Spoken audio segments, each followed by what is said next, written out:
장의 말씀 이제 새롭게 시작했는데 율법과 은혜라는 큰 주제 속에서 시작을 했습니다. 그래서 지난주에 저희가 이 로마서 7장 말씀 시작할 때 이 7장은 7장과 8장 마지막 제일 중요한 교리 중에 한 부분인데, 우리가 율법이냐 은혜냐, 하나님 앞에 의로워지는 것이 율법인가 은혜인가 하면서 그 두 가지의 삶에 대해서 우리 이 두 가지 법에 대해서 7장과 8장의 내용이 잘 정리를 하고 있죠. 오늘 그렇게 계속 이어서 오늘 로마서 7장 말씀 보도록 하겠습니다. 지난주에 저희가 율법에 대한 그 한시성을 설명하면서 바울이 인간의 그 결혼법 중에 남편의 법을 이야기했었죠. 유대인들이 그 결혼과 이혼에 대한 법이 있는데, 남편이 있는 동안에는 남편에게 매였는데 남편이 죽으면 남편에게서 자유해서 새로운 남편을 만나서 결혼할 수 있다. 그래서 우리가 이 남편은 율법이고 율법에 대해서 죽어야 한다. 그런데 예수님과 연합해서 우리가 옛 남편인 율법 안에서 죽었기 때문에 새로운 남편인 예수 그리스도 안에서 새로운 삶을 살아갈 수 있다. 이런 비유의 말씀을 주었어요. 그래서 수고하고 무거운 짐진 자들아, 율법에 매여 있는 사람들. 율법은 지킬 수 없는 하나님의 기준이죠. 그런데 그 율법을 지키려고 율법 아래에 있는 사람들, 그것이 진정한 의미의 수고하고 무거운 짐을 갖고 있는 사람들이다. 그때 예수님께서 초청하시는 내게로 와라, 내가 쉬게 하리라 하고 말씀하신 이 부분, 이것이 그냥 우리가 육적으로나 문자적으로 그냥 글자로 해석하는 것이 아니라 이 안에 율법과 원죄의 무게를 갖다가 담고 있다. 그리고 그 안에서 우리의 원죄의 부분, 우리를 참 자유케 하시는 예수 그리스도의 새로운 은혜와 초대의 메시지가 들어있는 것이라고 말씀을 드렸어요. 그래서 이제 결혼의 목적을 이야기하면서 결혼을 하면 하나님을 위해서 열매를 맺게 돼 있다 그랬었죠. 그래서 하나님이 원하시는 열매는 우리가 창조주를 알고 창조 목적에 순종하는 것이다.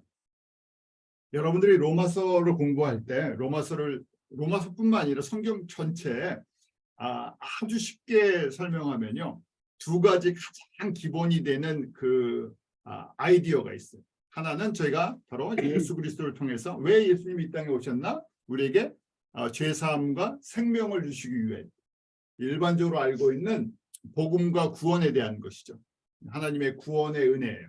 두 번째는 또 여기서만 그치지 않고 우리를 하나님의 영광으로의 초대예요. 이제 거기가 바로 우리가 왜 신앙생활을 여기서 우리가 해야 됩니까? 우리 신앙생활하는 왜 우리가 성결해야 됩니까? 성화해야 됩니까? 예수님을 닮아가야 됩니까? 그것이 창조 목적을 깨닫고 순종하는 과정. 그래서 두 가지 가장 기본적인 이 신학이 흘러가요. 하나는 바로 예수 그리스도의 이 죄사함과 구원이라는 거예요. 보통은 여기까지만 이야기를 하죠.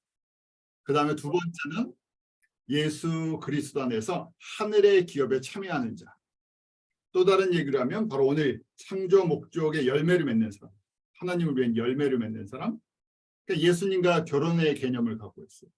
신부의 개념을 갖고 있고, 신부다 보니까 저희가 신부가 결혼을 해서 가정을 영위해 나갈 때 가장 중요한 생명의 법칙, 자녀를 낳고 양육하고 성장시켜서 또 재파송하는 이 일을 신부들에게 맡기셨어요.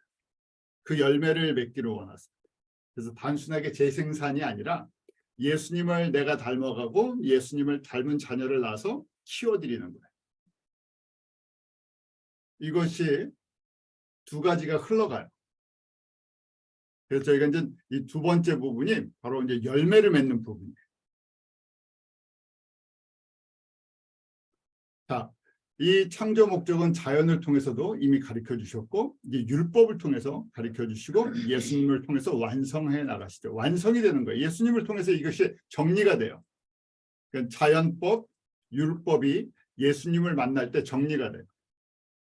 그래서 저희가 창조 목적을 이루는 길이 무엇인가? 첫 번째가 수직 계명에 순종하는 것이다. 왜냐하면 하나님과 나와의 관계성, 내가 하나님만을 의지하고 살아가는 것, 신부의 조건이죠. 이건 구원을 뛰어넘는 거예요. 그래서 저희가 일반적으로는 죄사함과 구원을 받는 걸로 이제 대부분 신앙생활을 거기서 멈춰버리니까 나머지는 무슨 열매를 맺으려고 해요? 내가 생각하는 나의 열매를 맺으려고 해요. 대부분 성도들, 교회도 그렇고. 그런데 그것이 아니라 예수님을 사랑하니까 예수님이 원하시는 열매를 맺어가야 된다는 삶. 그 과정 속에서 먼저 제일 중요한 것이 그래서 수직계명이다 그랬어요. 그 다음에 수직계명이 될 때 수평계명을 할 수 있어요. 이때 이웃은 모든 이웃이 아니라 예수 그리스도의 생명을 나눈 사람들이에요. 그때 이 사랑은 아가페 사랑이죠. 내가 예수님의 은혜와 사랑을 모르면 이 사랑을 할 수가 없어요. 그러니까 순서가 바뀌면 만들어지지 않는다는 얘기예요. 인간적인 수준의 아니면 세상적인 수준의 사랑을 이야기하지 않죠. 그래서 많은 분들이 혼돈하시죠. 교회에서 사랑하라 서로 뭐 우리가 화합해야 된다, 평화를 맺어야 된다, 사랑해야 된다 하는데 그것이 예수님 수준이 아니기 때문에 하나님이 원하시는 열매를 정확하게 몰라요. 그러니까 사람들이 각자가 보기 좋은 열매들을 정하고 그 수준에 맞는 화평이나 수평 관계를 이야기를 하죠. 그러니까 이것이 혼돈스러워서 그래요.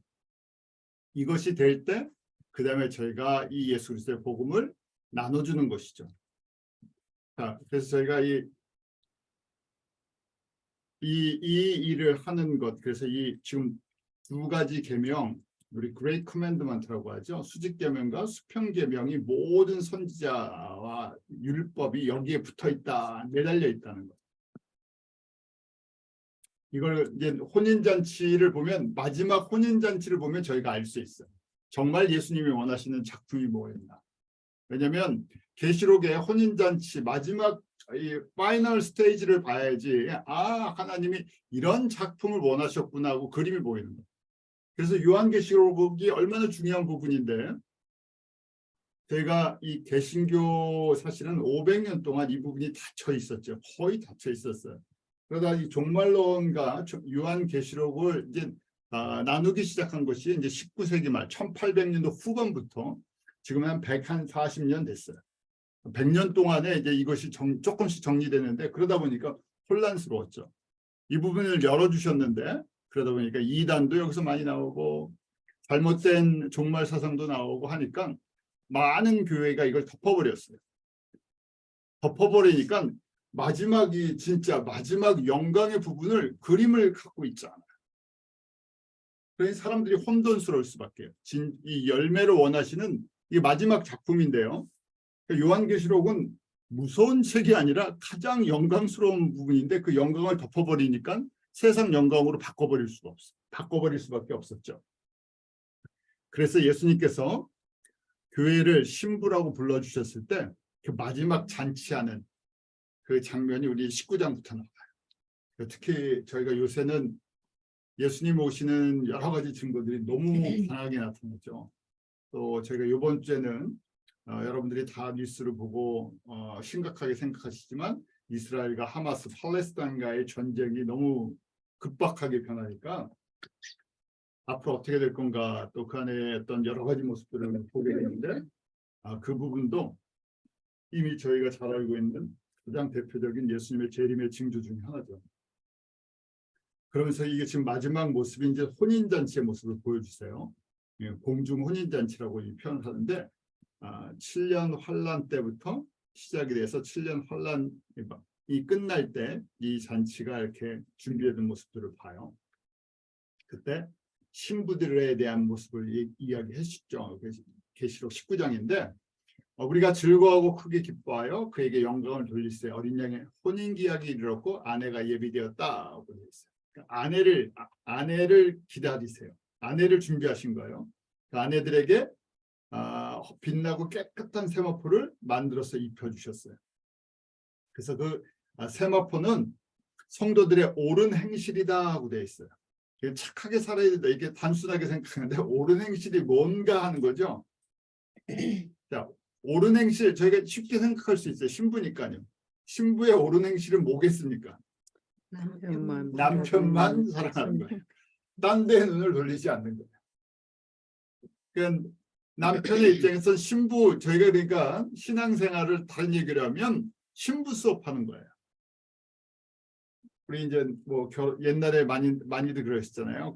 이 딸이 있으면 시집을 보내기 전까지 집안에서 이 딸 이제 출가시키기 전까지 가정교육 여러 가지 교육을 시켜요.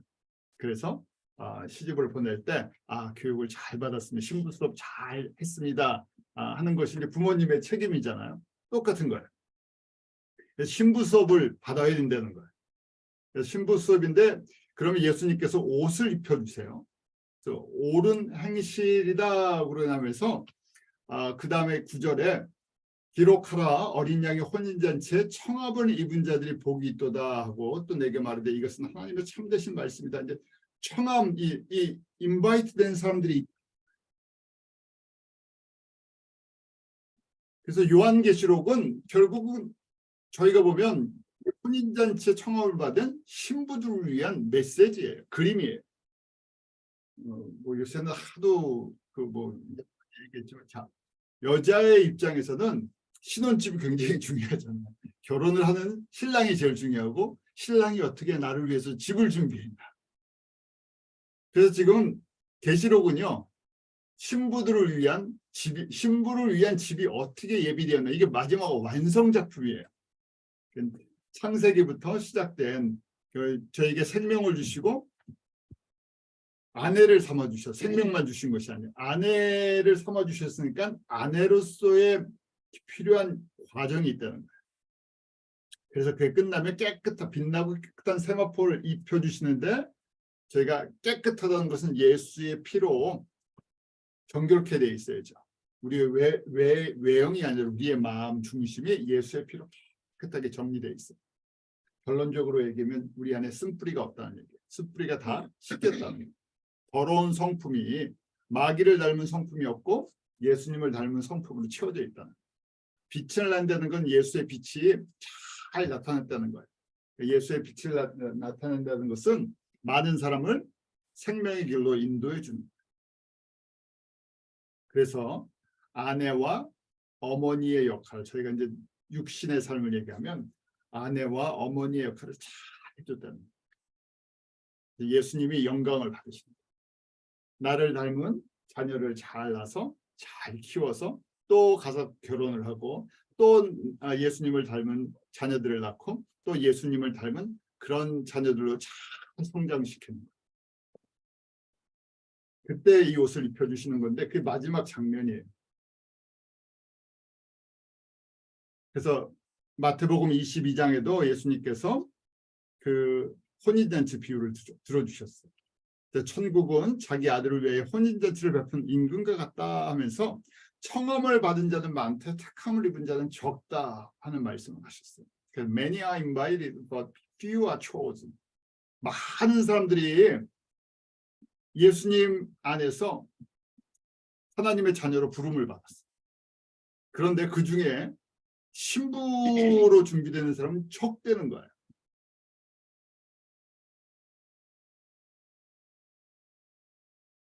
신부가 되는 은혜는 또 다른 은혜가 있다는 얘기죠. 이것이 성경 전체에 흘러가요. 그렇게 저희가 잘 아는 에베소 5장 31절, 32절 우리 결혼식 때 주례로 많이 하시죠.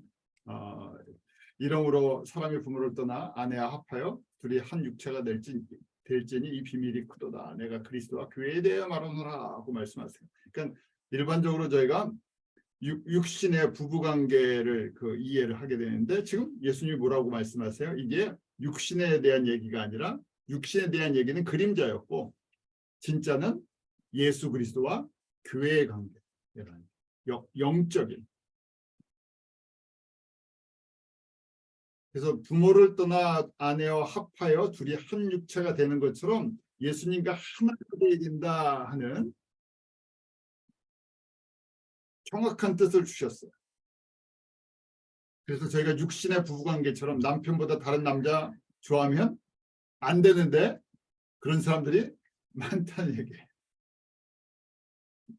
그걸 우리가 구약에서는 우상 숭배로 본 거예요. 그 우상 숭배할 때마다 음란한 이스라엘이라는 표현을 썼어요. 그래서 우상 숭배하는 것을 성적인 표현을 썼죠. 저에게 예수님과의 관계성을 구약에서부터 이제 보여주신 거죠.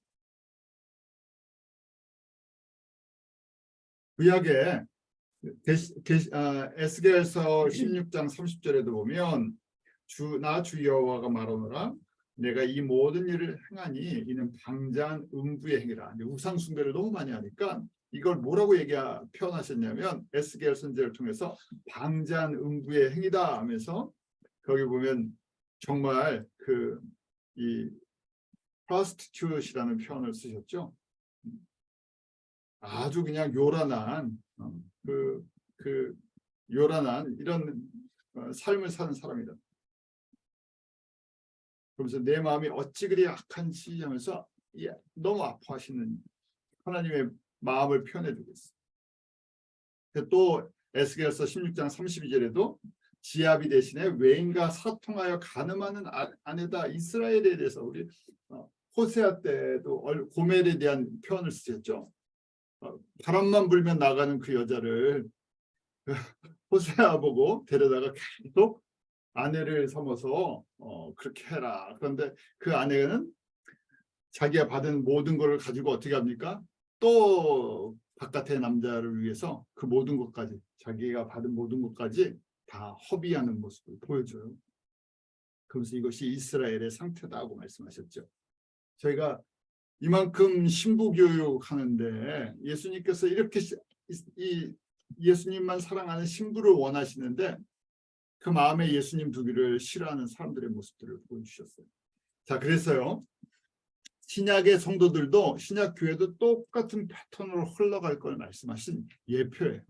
우리가 구약을 보면서 구약 사람들 너무 답답하지 어떻게 저럴 수가 있나 저렇게 큰 하나님의 그 표적과 기사와 은혜를 눈으로 목격하면서 어떻게 저렇게 하나님을 배신하고 우상을 섬기고 다른 신들을 부를까 그러는데 그것이 저희는 구약의 성도보다 더 많은 은혜를 받았죠. 비교가 안 되는 거죠. 구약의 이스라엘 사람들과.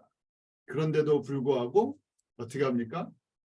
여전히 저희들도 똑같이 그 사람들처럼 아니면 더 예수님보다 눈에 보이는 것들 더 의지하고 사랑하죠. 그래서 첫 번째 성도들, 두 번째 성도들, 저희가 세 번째 믿음의 성도들을 그냥 구별해 봤어요. 그런데 하나님께서 그렇게 디자인하신 우리가 이제 이해를 할 수가 없으니까 저희의 머리로 이해가 안 가요. 하나님이 그렇게 디자인을 하셨다, 계획하셨다 하고 볼 수밖에 없죠. 그래서 첫 번째 성도가 제일 많아요. 일반 성도들 다 그래요. 60에서 70%가 다 그렇다고 했어요. 구약 때도 그렇고 신약 때도.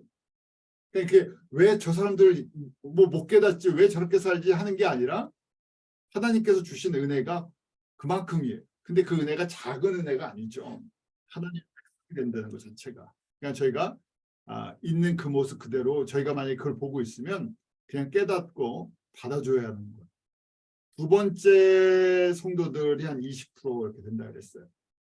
그분들은 조금 눈이 떠지고 예수님도 좀 더 사랑하는데 신부의 이 그림이 안 그려지는, 안 보이는 거예요. 영적으로. 이걸 설명을 해줘도 몰라요. 요한계시록의 이 마지막 이 파이널 이 클라이맥스를 보여주고 이 말씀을 설명하고 읽고 해도 이게 깨어나질 않아요. 그래서 왜 이렇게 답답하냐 하는데 이것도 저희가 그렇게 답답함을 물론 안타까움이 있지만 은혜에 따라서 다르다는 얘기예요. 두 번째 성도들도 그렇게 돼 있어요. 그 마지막 세 번째 성도가 지금 저희가 바로 혼인잔치의 비유에 택함을 입은 사람들. 택함을 입었다는 거 뭡니까? 은혜로 택하셨다는 거예요. 비와 초진이라고 했죠. 아주 적은 숫자인데 예수님의 특별 신부감으로 기회는 다 주신 것처럼 보이는데 이렇게 선택한 이렇게뿐이 표현이 안 되는 거예요. 선택하셨다는 거예요. 그래서 저희가 잘 아는 것처럼 첫 번째에서 세 번째로 그냥 뛰지 않습니다. 그냥 슉슉 뛰어가지 않아. 첫 번째, 두 번째, 세 번째로 믿음의 성장에 있는 부분이 있어요. 은혜가 은혜를 도와주시는 구원의 은혜 플러스 성결의 은혜를 주십니다. 신부에 대한 그 비전을 보게 하세요. 요한을 통해서 저에게 이 예수님 오실 이 마지막 때 신비한 마지막 그 심판에 있기도 이 7년 환란의 모습을 보여주셨어요. 그러면서 이 세상을 뭐라고 표현하냐면 계시록 17장에 물 위에 앉은 큰 음녀에 받을 심판을 내게 보이리라 하고 말씀하셨어요. 그래서 지금 이 세상을 표현할 때 뭐 큰 음녀다. 계시록 17장 5절에 보면 큰 바벨론, 원래 바벨론이 있었죠. 바벨탑을 쌓던 곳, 무상 숭배의 근원지, 하나님을 대적하는 사람들이 모이던 곳. 그러니까 결국 하나님을 떠난 이 세상을 갖다가 저희가 상징적으로 볼 수 있어요. 거기는 땅의 음료들과 가증한 것들의 어미다 이렇게 표현되어 있죠. 대문자로 딱 표현이 되어 있어요. 그 근원이 그렇다는 거예요. 영적으로 이 세상 가운데 음란한 길, 다른 얘기로 우상 숭배를 하는 것, 하나님을 부인하고 창조 목적을 대적하는 길로 인도하는 거예요. 그런데 이 일에 최고 책임을 맡은 것이 사단이죠. 그리고 그 사단의 앞잡이가 되는 것이 이 세상에 두 가지 권세 잡은 짐승이에요. 이 짐승의 표현이 있죠. 요한계시록 13장에 보면 첫 번째 짐승은 정치, 사회, 경제, 문화의 이 권세를 갖고 있는 바벨론 첫 번째 짐승입니다. 두 번째는 저희가 잘 알고 있는 종교의 파워를 쥐고 있는 종교적인 바벨론. 이 두 가지 짐승이 이 전 세계를 움직이고 있는데 어떻게 움직이느냐?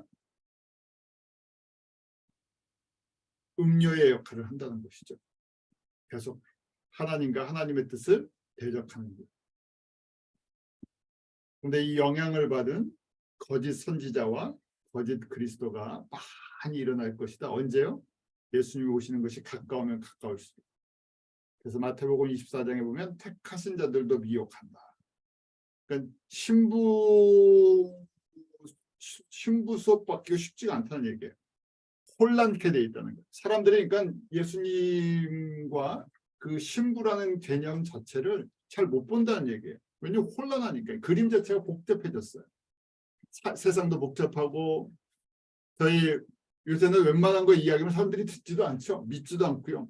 거짓 뉴스, 거짓 뭐 이론 해갖고 진짜인지 가짜인지 유튜브에 너무 많으니까 사람들이 분별력 자체를 너무 똑똑해요. 좋은 얘기하면 너무 똑똑하고 또 이쪽으로 그러면 귀들이 굉장히 얇아졌어요. 그래서 각자 자기 좋은 거를 취해요. 그러다 보니까 복음도 굉장히 희석돼 버렸어요. 근데 이 안에 있는 이 지금 예수님께서 말씀하시는 이 큰 그림을 사람들이 보지를 또 못하죠. 자, 이런 예언을 왜 주셨나? 마태복음 24장 5절 많은 사람이 내 이름으로 와서 이르되 나는 그리스도라 하여 많은 사람을 미혹하리라. 세상 얘기를 하는 게 아니라 교회 안에 기독교 안에 가짜 선지자들, 우리 선지자는 미리 보고 구약으로 얘기하면 하나님이 누구신지 하나님이 무슨 일을 하시는지를 말하는 사람이에요. 근데 저희가 이제 신약적으로 보면 선지자는 예수님이 누구신지 하나님의 아들, 우리의 구원자, 우리의 창조주, 그 하나님이 예수님이 누구신지를 정확하게 말해주는 사람이에요. 그게 복음이죠. 그런데 그런 사람들이 점점 적어지고요. 복음이 혼란해져 갖고 가짜 복음을 전하는 사람이 점점 많아진다. 그리고 저희가 지금은 다원주의 시대에 살고 있어서 종교도 다원주의예요. 종교다원주의는 뭐 religious pluralism 저희 너무 많이 들었죠. 기독교 안에 그리스도, 그러니까 예수님만이 그리스도라고 믿는 사람들은 우리 복음주의예요. 그런데 예수님만이 그리스도가 아니라고 생각하는 사람들, 모든 종교의 구원의 가능성이 있다고 생각하는 사람들을 우리가 종교다원주의예요. 근데 지금 기독교 안에 80%가 종교다원주의 신학을 갖고 있다고 말씀드렸어요. 이게 점점 강하고요. 그러니까 저희가 예수 그리스도의 이 구원과 영광의 신비를 깨닫고 소화하는 사람들이 점점 적어지고, 창조 목적을 배우고 신부로서 준비하는 사람들이 적어지고, 또 다른 얘기로 하면 수직계명, 수평계명, 지상사명의 온전한 의미를 이해하는 사람들이 점점 적어진다는 얘기죠. 적어지다 보니까 이 메시지를 전하고 이 길을 걸어가는 사람들이 핍박을 받는 거예요. 그래서 마태복음 24장에도 재림의 징조 중에 하나가 이 예수 그리스도의 복음을 전하고 이 예수 그리스도의 신부로서 준비가 되는 사람들이 핍박을 계속 받아야 한다는 걸 말씀을 하세요. 저희가 요 내용은 특별히 지금 더 저희가 절실하죠. 또 복음을 알면 알수록 이 마지막 때에 대한 메시지를 통해서 종말의 그림, 재림의 그림이 저희가 얼마나 잘 정리되어 있느냐가 신앙생활하는데 굉장히 중요하다는 걸 깨닫게 되죠. 오늘 계속해서 또 로마서 그 다음 7장 7절부터는 조금 각도가 바뀌어요. 율법도 계명도 거룩하다니 7장 7절에 그런즉 우리가 무슨 말하리요? 율법이 죄냐? 그럴 수 없느니라. 율법으로 말미암지 않고는 내가 죄를 알지 못하였으니 곧 율법이 탐내지 말라 하지 아니하였다면 내가 탐심을 알지 못하였느니라. 그 전까지 6절까지는 지금 그 율법 중에서 원죄에 대한 부분을 다뤘어요. 예수님과의 관계 속에서, 하나님과의 관계 속에서. 그런데 지금 7장 7절부터는 수평계명으로 한 단계를 낮춰요. 왜냐하면 예를 든 것이 율법이 죄냐, 율법이 문제가 있냐, 율법 자체는 문제가 없다는 거예요. 왜냐하면 율법이 없으면 죄가 죄인지를 모르지 않냐 하죠. 근데 우리가 7장 6절까지는 이 율법과 원죄 부분을 다뤘어요. 근데 7절에 들어와서 율법을 이야기하면서 예를 든 게 곧 율법이 탐내지 말라 하지 아니하였으면 그래서 이 10계명의 계명 하나를 수평계명을 이야기하는 거예요. 그러니까 지금 이제 바울의 고백도 되고 우리의 고백이 되는 거죠. 그러니까 율법이 탐내지 말라 하지 아니하였다면 내가 탐심을 알지 못하였으리라 하면서 과거형을 쓰고 있어요. 내가 거기 보면 죄를 알지 못하였으니라고 돼 있었는데 내가 죄인이었는데 죄를 알지 못했다는 거예요. 근데 지금 7절부터는 무슨 죄에다 초점을 맞추고 있냐면 수평 계명의 죄예요. 그래서 과거에 내가 죄를 짓고 있었는데 그 죄가 죄인지를 몰랐다는 거예요. 그래서 지금 여기 이제 7절부터는 원죄를 해결받은 사람들이 어떻게 성화의 단계, 순결의 단계로 들어가느냐 하는 예수님을 닮아가는 삶의 이제 적용 부분이에요. 그래서 사람들이 이 성결의 문제를 갖다가 굉장히 교회에서 이 어려우니까요. 어떻게 보면 그냥 단순하게 다루는 경향이 너무 많아요. 제가 이 말씀을 정리하고 나눠드리면서 은혜로 구원을 받은 사람들의 나머지 우리 성도들, 내가 뭐 10살에 15살에 예수님을 만났던 20살에 만났던 나머지 모든 믿음의 인생은 성결의 문제랑 연결이 되어 있어요. 그렇잖아요. 예수 믿고 내가 왜 예수님을 믿고 교회 신앙생활을 하고 내가 왜 이 헌신을 하고 봉사를 하고 이런 과정들을 해야 됩니까? 일반적으로는 우리 교회 생활할 때 다 처음 시작은 그러죠. 첫 번째 믿음에서 시작됐으니까 내 문제 해결 때문에 와요. 아픔이 있든지 뭐 했든지 해서 단순하게 내 문제 해결을 위해서. 그러다 보니까 조금 더 알면 어떻게 됩니까? 예수님을 믿고 기도하고 열심히 섬기면 뭐 한다 그래요? 복을 받으니까요. 체험을 했잖아요. 내가 내 문제 갖고 와서 기도를 했는데 어떻게 돼요? 예수님이 들어주셨어요. 진짜 체험을 하셨어요. 체험하다 보니까 뭐 어떻게 됩니까? 또 새로운 걸 체험하고 싶고 또 새로운 복을 받고 싶고, 그러니까 있는 문제 없는 문제 다 끌고 와야죠. 그러면서 재미가 있어요. 그때마다 해결되면 기도했는데, 그래서 새벽 기도 나갔는데 은혜를 받았어요. 체험을 했어요. 그럼 어떻게 됩니까? 그다음부터 새벽 기도 꼭 나와야 됩니다. 새벽 기도가 은혜의 통로다. 그리고 또 어떤 분들은 또 말씀을 통해서, 어떤 분은 뭐 부흥회를 통해서, 그러니까 각자 받는 은혜의 통로가 있어서 이렇게 열심히 해요. 근데 계속 그러죠. 계속 문제를 하나씩 끌고 오면서 내가 이 땅에서 복 받는 거, 잘 되는 게, 복을 이제 문제 해결이 되면 이제 잘 되는 길을 따라가요.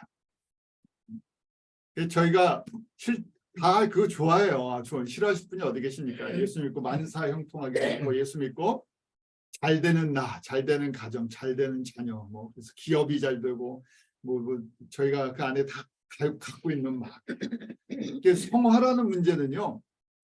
조금 생각을 해. 내가 왜 그 문제가 이렇게 다뤄지지? 반대로 이렇게 접근하시는 분들도 있어요. 구원받은 사람의 삶이 변해야 되는데 예수님을 믿고도 삶이 변하지 않는 주변에 많은 사람들을 보면서 의문을 가져요. 저 사람이 정말 구원을 받은 건가? 왜 예수 그리스도를 믿고 구원을 받았다 그러는데 삶이 변하지 않는가? 성경이 말한 대로 삶을 살지 않는가? 그래서 그의 구원의 문제를 연결을 시켜요. 정말 저 사람들이 구원받은 사람인가? 구원을, 예수님을 정확하게 아는 건가? 주와 그리스도를 고백했나? 이런 이야기를 하죠. 그것이 바로 이 성결 성화의 예수님을 닮아가는 것, 원죄가 해결된 사람들, 죄사함을 받고 하나님의 자녀가 되는데 이 문제가 해결이 안 되는 거예요. 그래서 바울이 지금 7장 7절부터 이 문제를 다루고 있습니다. 이게 가장 핵심적인 부분입니다. 그래서 지금 7장 7절에 분명히 죄가 있었고 율법을 통해서 죄가 죄라는 것을 알게 되었죠. 나는 원래부터 죄를 갖고 있었어요. 근데 이 죄는 수평계명에 관한 거예요. 우리 속에 있는 이때의 죄는 이제 원죄 부분이 아니라 쓴뿌리 부분들, 사단의 성품들, 자범죄들. 은혜로 구원을 받았는데 바뀌지 않는 나의 가치관, 세계관, 내 본성들, 내 인격들, 심성들. 제가 예수 믿고 많이 바뀌었다는 나중에 보면 어떻습니까? 사실은 성품이 잘 안 바뀌어요. 안 바뀌는 게 아니라 예수님을 오래 믿었는데 많이 변했다고 생각하는데 생각보다 그대로. 더 나빠질 수도 있어요. 왜 그렇겠습니까? 살아온 인생만큼 우리의 삶에 그 고단한 것만큼 안에 쌓인 것도 또 많아져요. 눈덩이 법칙이 있잖아요. 좋은 게 있어서 계속 굴러가면 눈덩이처럼 불어날 텐데 우리 안에 있는 게 원래 근본이 사단의 성품에서 시작했는데 이걸 잘 버리지 않았으니까 그래요. 그렇습니다. 굉장히 저희가 웃으면서 얘기했는데 아주 중요한 문제예요. 그래서 법적으로 하나님의 자녀가 됐는데 잘 안 된다는 거예요. 그래서 수직계명을 통해서 우리 신분이 바뀌었어요.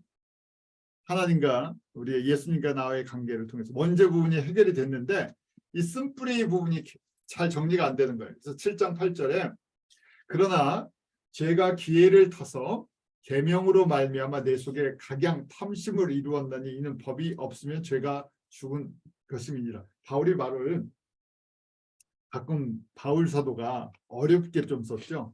그래서 이게 무슨 말인가. 그런데 앞에부터 쭉 읽어보면 이해가 쉬워요. 자, 지금 예를 드린 게 뭐예요? 탐심이었어요. 탐내지 말라. 원래 탐심이 있었다는 거예요. 바울 자신을 고백하는 거예요. 탐심이 있었는데 이게 율법이 비춰지기 전에는 내 안에 탐심이 있다는 것을 정확하게 깨닫지 못했다는 거예요.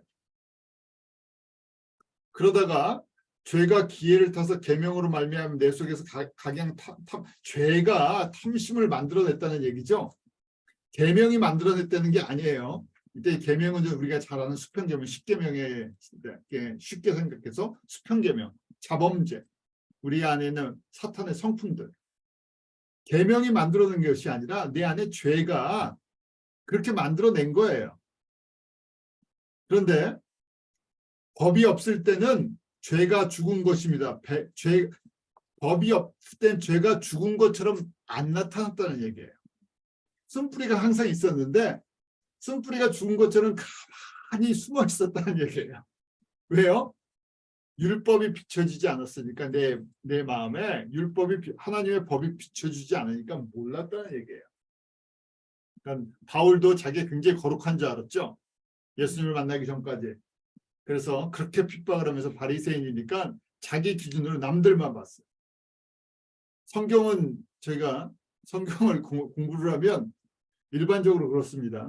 그래서 내 안에 내 이 쓴뿌리가 보이는 사람이 있고 그 다음에요.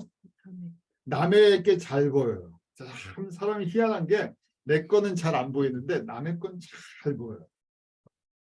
성경 공부의 장점과 또 위험한 부분이 우리의 눈이 밝아져요. 말씀이 들어가면 눈이 밝아지는데 나 잘 봐야 되는데 나만 보는 게 아니라 어떻습니까? 남이 잘 보여요. 그래서 우리 성경을 이제 공부를 하다 보면 비판력이 늘어납니다. 뭐 나쁘다는 얘기가 아니라 그 양면성이 있어요. 근데 지금 보세요. 죄가 죽은 것처럼 있었다는 거예요. 죄는 있었는데요. 원래 있었는데 그 죽은 것처럼 숨어 있었다는 거예요. 그래서 전에라고 이제 9절에 얘기합니다. 전에 법을 깨닫지 못할 때 과거에 once I was라고 돼 있잖아요. 근데 과거에 법은 있었는데 법을 깨닫지 못할 때는 누가 살았어요? 내가 살았었어요. 그런데 계명이 이르니까 어떻게 돼요? 죄가 나타나는 거예요. 그러니까 나는 죽은 것처럼 보이는 거예요. 무슨 얘기인지 아시겠죠? 이제 수평계명 속에서 이야기한 거예요. 전에 수평계명 주셨는데 그게 나한테 비추지 않으니까 내가 그게 깨닫지 못했다는 거예요. 내가 수평계명의 문제를 갖고 있다는 자각증세가 없었다는 거예요. 그러니까 애통하지 않죠. 내 안에 쓴뿌리가 안 보였다는 얘기예요. 질투심이 있고 더러운 마음이 이런 자각증세가 없어요. 우리가 그래서 병도 똑같죠. 사실은 아픈 게 우리 몸을 보호해주는 그 단계잖아요. 아프다 하는 게 이 자각증세를 주는 거잖아요. 근데 위험한 거는 아픈 증세가 하나도 없을 때, 근데 속에서 진짜 아프고 있을 때, 그때가 심각한 거죠. 지금 그 이야기를 하는 거예요. 그래서 법이 내 안에 비춰졌을 때, 그때 자각증세가 생긴다. 그래서 계명이 이름에라는 것이 수평계명의 율법, 여기 지금 율법을 얘기했던 수평계명이에요. 수평계명의 죄가 노출됐다.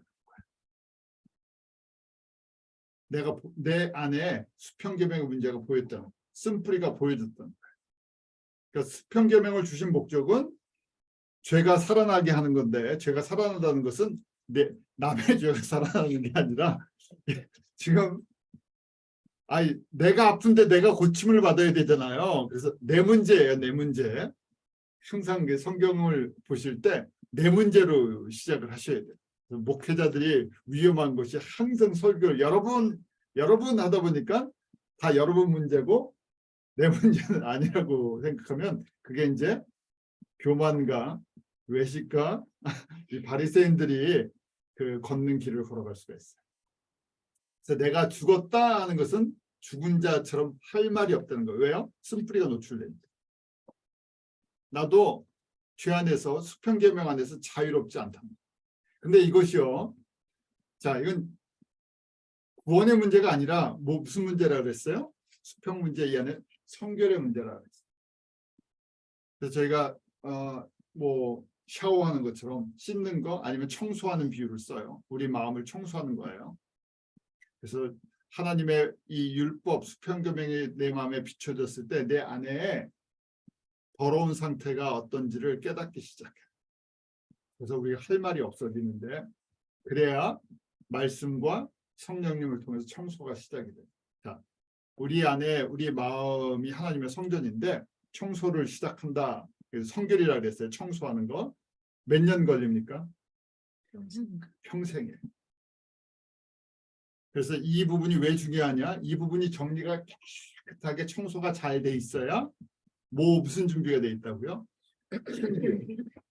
구원의 문제가 아니라 신부의 이제 문제예요. 신부의 문제는 하나님의 영광에 참여하는, 또 기업을 받는다, 면류관을 받는다, 하나님 보좌에서 섬긴다. 지금 이제 요한계시록을 보면 그 그림들이 그려져요. 바울이 지금 로마서를 쓸 때가 몇 년입니까? 57년. 예수님을 만나는 데가 35년. 지금 22년이었어요. 22년 흘러왔어요. 근데 바울은 쓴뿌리가 있겠습니까? 없겠습니까? 22년 왔으니까. 있어요. 있어요. 언제까지 있었겠습니까? 68년 죽을 때까지 있었어요. 그래서 서신서의 그 안에 변화를 보면 그걸 알 수가 있어요. 바울이 다 이루어서 이걸 쓴 게 아니라 이 과정이에요. 이 과정을 고백하는 거예요. 이 과정을 고백하면서 나도 신부 수업 받고 있는데 신부 수업 받는 법을 깨달아서 고백을 해주는 거예요. 그래서 35년에 예수님을 만나서 3년 동안 아라비아 생활했죠. 철저하게 버림받는, 세상에서 버림받는 시간이었어요. 그리고 7년 동안 무명의 전도사로 살았죠. 그리고 46년에 저희가 잘 아는 것처럼 46년부터 1차, 2차, 지금 3차 선교여행을 마쳐갈 때예요. 이 정도면요. 사역, 그 당시 이제 사역자로는 바울 사도가 이 정도였으면 저희는 할 말이 없어요. 우리 항상 바울처럼 살 수 있을까, 베드로처럼 살 수 있을까 그러는데 바울이 지금 22년 동안 예수 그리스도 안에서 훈련받고 지금 이런 서신서, 특별히 로마서를 기록하고 있어요. 이 정도, 저희는 이 정도 수준까지만 올라갔어도 좋겠어요. 근데 바울이 지금 로마서 7장과 8장의 이 쓴뿌리 부분, 이 수평계명에 다루고 있는 거예요. 어떻게 이 부분을 해결할 것인가. 나도 지금 이거 훈련하고 있다. 그래서 로마에 있는 성도들에게 이 길을 가르쳐주고. 그래서 로마서 7장 10절에 생명에 이르게 할 그 계명, 율법이에요. 수평계명이 거꾸로 어떻게 됐다고요? 나를 사망에 이르게 한다. 그러니까 율법 자체가 나쁜 게 아닌데 율법을 자꾸만 적용하면 어떻게 돼요? 내가 죄인에서 벗어날 길이 없어요. 이 율법의 기능이죠. 율법을 자꾸만 알면 율법을 나한테 적용하면 어떻게 됩니까? 정확하게 적용하면요. 율법을 살려내면요. 죄가 더 늘어나죠. 그래서 구약법만 알고 있으면 훨씬 나아요. 근데 신약법까지 알고 있으면 예수님께서 마태복음 5장, 6장, 7장에 특별히 5장에 예수님께서 하나님 수준의 율법을 가르쳐줬어요. 그랬죠. 그러니까 유대인들은 이 살인죄인데 예수님은 뭐까지 살인죄로 집어넣어 버리셨어요. 형제에 대해서 우리 같은 믿음의 형제한테 아유 바보야 이것도 모르지 하고 이 답답해갖고 우리 답답해갖고 그러잖아요. 그럼 뭐라 그러세요? 살인죄예요. 왜냐면 바보라고 부른 그 형제가 사실은 누구의 생명을 갖고 있어요? 예수님의 그 핏값으로 산 생명이에요. 그럼 저희가 하나님의 창조 작품을 갖고 뭐라고 평가했어요? 바보 같은 평가를 했어요. 그러니까 누구를 모욕한 거예요? 예수님을 모욕했어요. 그렇죠? 논리가 그렇잖아요. 누가 만든 작품인데요? 예수님이 만든 작품인데 우리가 평가를 해갖고 우리가 정죄를 해버렸어요. 말로. 별것도 아닌데 우리 흔하게 쓰는 말 아니에요? 그런데 예수님을 보시면 예수님의 자존심을 엄청나게 상하게 하신다는 거예요. 왜요? 네가 창조주냐? 나는 창조 목적이 있어서 내 생명을 통해 바꿔준 생명인데 네가 함부로 평가를 하고 판단을 하냐? 그러니까 지금 누구한테 대적한 거예요? 예수님 앞에 대적을 했으니까 죽을 죄를 지은 거죠. 하나님의 기준으로 보면 죽는다는 거예요. 그게 율법이라는 거예요. 그러니까 율법을 알면 알수록 어떻게 돼요? 내가 숨을 쉴 수가 없어요. 수평계명을 묵상을 할수록 어떻게 합니까? 예수님 앞에서 죽은 존재. 꼼짝을 할 수가 없어요. 그래서 로마서 7장 11절이 죄가 기회를 타서 계명으로 말미암아 나를 속이고 그것은 나를 죽였는지라. 죄의 문제가 있다는 거죠. 죄. 그 쓴뿌리가 계속 기회를 봐갖고 나를 속인다는 얘기. 쓴뿌리가요. 계명을 깨닫지 못하고. 이 죄의 쓴뿌리가 우리의 영적인 눈이 떠지지 않도록. 다시요. 우리 마음이 더러운 상태, 예수님을 믿고도 그냥 청소가 안 되면요. 아무리 보려고 해도 뭐가 안 보여요. 하나님의 나라, 하나님의 영광, 하나님의 것을 보여줘도 보이지 않아요. 눈이 안 떠지니까. 왜? 그 문제가 정리가 안 됐으니까. 그러니까 지금 죄가 계속 속인다 그러잖아요. 우리 안에 있는 이 더러움 계속 우리를 속이는 거예요. 얼마나 안타까운 거예요. 내가 나를 속이고 있는 거예요. 그런데 수평계명을 통해서 죄가 드러나게 되면 어떻게 됩니까? 나는 죽은 존재. 죽을 수밖에. 나는 이 가능성이 없는 거예요. 주님 앞에서 아무것도 할 말이 없어. 죽은 존재.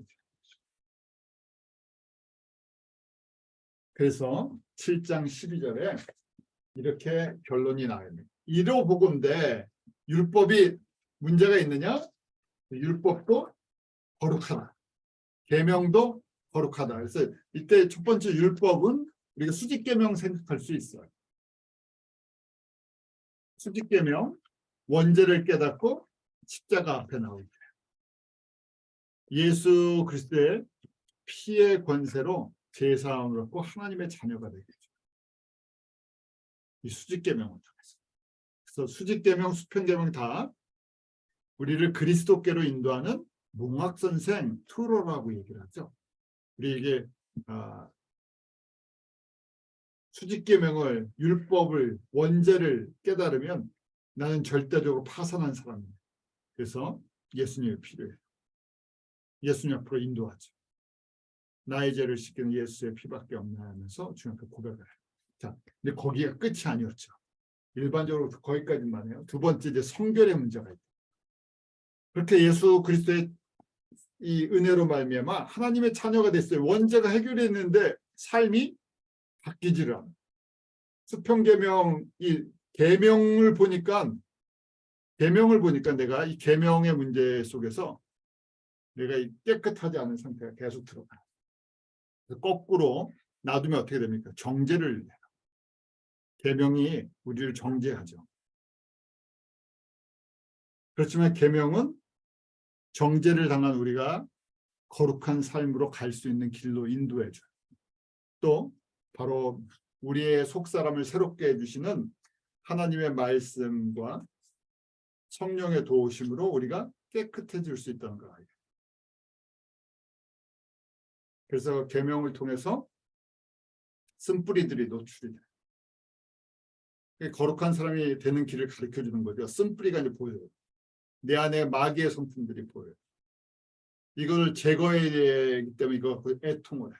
우리 팔복의 말씀이에요. 심령이 가난한 자, 마음이 가난한 자 복이 있는 천국이 저희 것인다 하면서 그 다음에 순서대로 애통을 하기 시작해요. 이 문제가 어떤 문제보다 심각하다는 걸 깨닫기 시작해요. 이 수평계명을 통해서. 예수님께서 신부의 열매를 기대하신다는 걸 알면서 애통을 하면서 이제 예수님을 좀 닮아가죠. 온유해준다. 우리 온유는 훈련되었다는 거였죠. 그 야생동물이 가축으로 훈련되는 거. 주인의 말을 듣는 게 온유, 미크라고 얘기했는데 이것처럼 이제 창조주의의 창조 목적을 깨닫고요. 순종해 나가겠습니다. 그러면서 비로소 영적인 배고픔이 생겨요. 말씀에 배고프고 성령님의 목말라요. 채워지니까 그 다음에 이제 바뀐 것이죠. 우리의 시각이 바뀌어져요. 육신의 시각에서 예수님의 시각으로 바뀌어요. 예수님을 닮아지는 게 의로워지는 거예요. 그래서 우리 이제 팔복의 5번째 목표 무슨 복이죠? 긍휼히 여기 사람들을 긍휼히 여기. 저희가 말씀을 이제 이 말씀을 보면 나도 내 안에 있는 쓴뿌리가 보이지만 다른 사람이 모두 보인다고요? 약점이 쓴뿌리가 보여요. 그러니까 비판을 하게 돼 있어요. 근데 비판이 사람을 회복시키지는 않아요. 그래서 긍휼이 나도 이런 은혜를 받았었는데 예수님께서 나한테 만약에 긍휼의 은혜를 베풀지 않고 무슨 은혜를 무슨 은혜가 아니라 정죄의 잣대를 갖다 대시고 비판의 잣대를 갖다 대시면 어떻게 됩니까? 살아남지 못해. 저희가 설 수가 없죠. 내가 예배를 드리러 갔는데 예수님께서 계속 저를 갖다 비판만 하신다고 한번 생각해 보세요. 내가 찬양을 드리는데 계속 나에 대해서 비판만 우리 그렇잖아요. 야단도 한두 번 듣지 똑같은 얘기를 계속 들으면 그렇잖아요. 주님께서 긍휼을 베풀어 주시죠. 그걸 이제 그게 조금씩 넓어지는 거예요. 예수님 닮아가서 긍휼을 베풀게 되죠. 나도 사람을 갖다가 예수님의 조금 시각으로 사람들을 조금씩 이해하기 시작. 그래서 이제 그 다음 우리가 5번째부터 8번째는 성도와 성도의 관계라고 봐요. 긍휼이 여기는 자는 복이 있다. 긍휼을 받을 것이고 그 다음에요. 그 다음 단계가 마음이 청결한 자는 복이 있나니 하나님을 볼 것이요. 지금 눈이 밝아진다 그랬죠? 눈이 밝아지니까 예수님이 일하시는 것들이 보여요. 예수님이 어떻게 일하시나? 예수님이 사람을 어떻게 다루시나? 그 다음에 기도하면서 말씀이 비주얼라이즈 되는 거죠. 하나님의 말씀이 살아서 나에게 다가오고 있어요. 신부의 메시지가 이게 진짜 주님께서 준비하신 거구나 하는 것들이 다. 그러면서 그 다음 단계가 뭡니까? 화평케하는 자. 비로소 수평 계명을 순종하는 단계까지 가요. 이게 굉장히 차원이 높아지죠. 그 다음에 의를 위하여 핍박을 예수 그리스도 때문에 핍박받는 것을 갖다 즐거워할 수 있어요. 견딘다는 얘기. 자, 그래서 이렇게 이제 이 율법과 계명이 우리를 거룩한 사람으로 의로운 사람으로 팔복의 사람으로 인도해 준다는 거예요. 그러니까 이것이 의롭고 선한 기능을 갖고 있는 거예요. 그래서 선한 자를 만들죠. 선하신 분은 예수님뿐이 없었어요. 우리가 예수님을 선하시다 그러죠. 그 선한 목자라고 표현했어요. 요한복음 10장 11절에 선한 목자, 선한 하나님 수준이에요. 예수님 수준의 선한 특징이 있어요. 선한 목자는 뭘 한다고요? 양들 위해 목숨을 버린다. 하늘의 밀처럼 자기를 기꺼이 희생하면서 하나님의 자녀들을 살리시고 요한복음 10장 10절이죠. 생명을 주시는데 어떻게 주세요? 모자르게 주시지 않고 풍성히 주세요. 구하지 않은 것까지. 근데 삭구는요? 자기 목숨 버리지 않죠. 쉬운 얘기로 삭구는 손해보는 일은 하지 않습니다. 이 세상에 손해보는 일을 하지 않아요. 그래서 저희가 신앙생활을 하면서 손해보려고 하는 사람인가 기꺼이 버리려고 하는 사람인가 하는 것들을 한번 보게 돼요. 누가요? 목자들이요. 그렇잖아요. 목자들이 그런 모습들을 갖고 있나 해서 그러는데 결국은 저희가 이게 하나님의 사람인가 아닌가 예수님의 신부의 길을 걷고 있느냐 아니냐 하는 것은 바로 지금 이 원리 속에 들어가 있어요. 수평계명 속에서 특별히 예수님을 닮아간다는 건 누가 시켜서 그러는 게 아니죠. 예수님의 자녀를 살리고 양육하고 그들이 자라는 것 때문에 그게 기뻐요. 아무 조건이 없이. 그래서 자기 자신을 기꺼이 희생하는데 그게 감사의 제목이다. 오늘 여기까지 한번 같이 보고 지금 7장에 1절부터 6절까지는 원죄 부분은 그 다음에 7절부터는 수평계명의 부분을 보면서 이 안에 이 문제를 갖고 갈등, 특별히 7장 7절은 7장 이후부터는 수평계명, 내 안에 있는 쓴뿌리의 문제, 이거 어떻게 해결해야 됩니까? 그게 가장 큰 고민입니다는 바울의 고백과 그 다음 8장에 그거에 대한 해결책을 이야기해 줍니다. 여러분들 한번 7장 8장 계속 읽으시면서 묵상하시기 바랍니다. 기도하겠습니다.